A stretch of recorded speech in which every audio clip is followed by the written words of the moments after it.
Hello everyone, welcome to another episode of podcast. I'm your host, Pat Silino.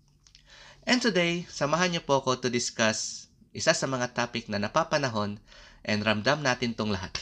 This is the 500 peso Noche Buena budget. Tara, pag-usapan natin kung kaya ba talaga tong 500 peso Noche Buena budget.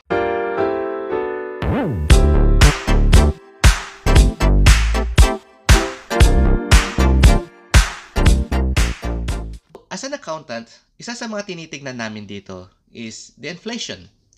So madalas, kino-compare namin what's the price from prior year to the current year.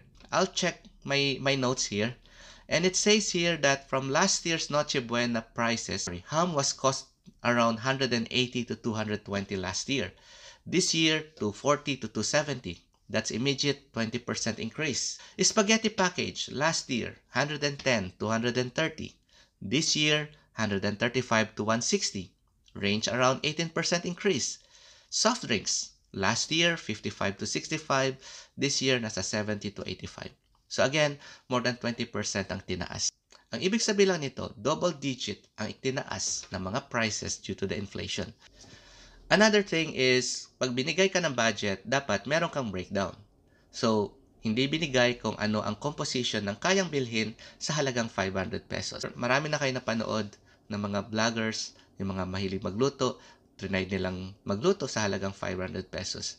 And hindi talaga kaya kung lahat ng mga ingredients na bibili natin is yung talagang kailangan. Meron at meron tayong isa-sacrifice na hindi mabibili. Kung mabibili man, hindi ganun kadami. I would like to be sensitive on this topic. Hindi siya actually a challenge, hindi siya actually a budget, but this is the reality.